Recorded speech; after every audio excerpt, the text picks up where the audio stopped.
როდესაც ისედაც ჭირდა 90-იან წლებში ტანსაცმელი საქართველოში და მით უმეტეს, როდესაც გაბარიტები ცოტა დიდი იყო, რომ გრძელი შარვალი უნდა ყოფილიყო, იგივე სავარჯიშო ფეხსაცმელი. ერთადერთი ბოტასი მქონდა, ერთადერთი სავარჯიშო გარეთ სკოლაში ასეთი დაბადების დღეზე, არის შოებოდა და ჩვენი ოჯახური სიტუაციიდან გამომდინარე არ იყო იმის შესაძლებლობა, რომ რაღაც საზღვარგარეთ რაღაც ჩამოვიტანას. ან სპეციალურად უნდა შეგეკერა და არც ამის საშუალება, იმიტომ რომ იმ პერიოდში შეკერვა მახსოვს ძალიან ძვირი ჯდებოდა ფეხსაცმლის. ახლა ვიმყოფებით საზაფაჩულია სახელობის აკადემიაში, სადაც კომფორტის ზონა ნამდვილად არის იმ ბავშვების, ვინც ივარჯიშებს, მაგრამ იმ პერიოდში 90-იანებში იქნებოდა გაყინული დარბაზი, სავარჯიშო ალბათ, ხო?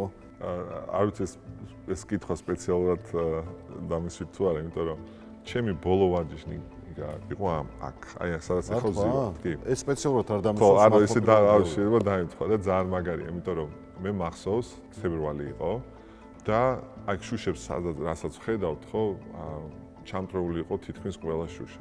არავის არ ეცვა შორტები, რა თქმა უნდა, ყველას გრძელი შარვალი ეცვა, ყველას გრძელი ზედა ეცვა, ქუდით და ზოგს ხელთათ მაინც ეკეთა რა.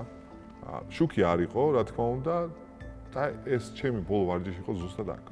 და დღეს ვხედავთ ამ დარბაზში, შუშები არის, ეს ძალიან მაგარია. მაგრამ რითაც ვამაყობ, ნიკა ჩვენ სადაც ვიმყოფებით ეს პარკეტი. ეს პარკეტი არის NBA-ის პარკეტი. ამ პარკეტზე მაიკლ ჯორდანს, კობი ბრაიანტს, ისეთ ლეგენდალურ კალბურთელებს აქვს ნათამაშები, ეს სათამაშო პარკეტი არის. და დღეს ეს პარკეტი, ესეთი ლეგენდალური პარკეტი არის ჩვენს ქვეყანაში და ჩვენს აკადემიაში ძალიან მიხარია ეს ფაქტი, რომ ასობით და ათასობით ბავშვს უწევს აქ ვარჯიში. ამ პირობებში.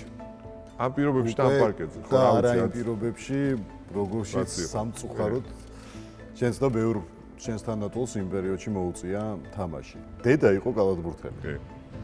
თუმცა მე ვიცი რომ მაინც წინააღმდეგი იყო რომ გაყოლოდი ამ სპორტის სახეობას ტრამვების გამო.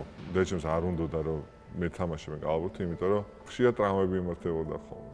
ერთადერთი შვილი ვიყავი მე დედაჩემისთვის, დედის ერთა და ენანებოდა უბრალოდ რომ ეს შვილი რაღაც ერთი შვილი წარმოვიდგინე რომ ტრამვები და ხან ფეხი ტკივა ხან ხელი ტკივა.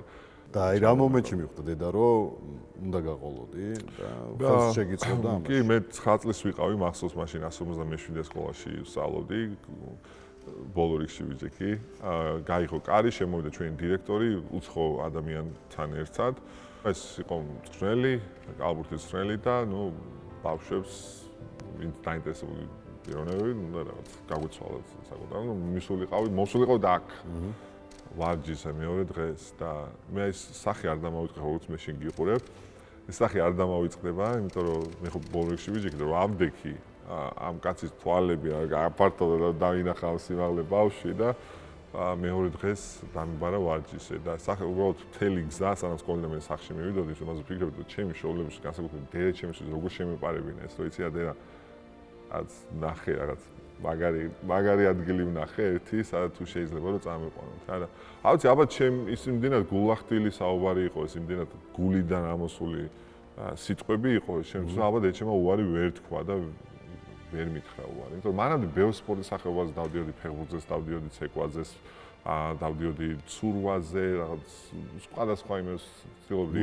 მუსიკაზეც დავდიოდი, კი, მაგრამ გულის სიმღერაში ხო იცი რა, რაც გაქვს და ეს შემთხვევით იყო კალათბურთი და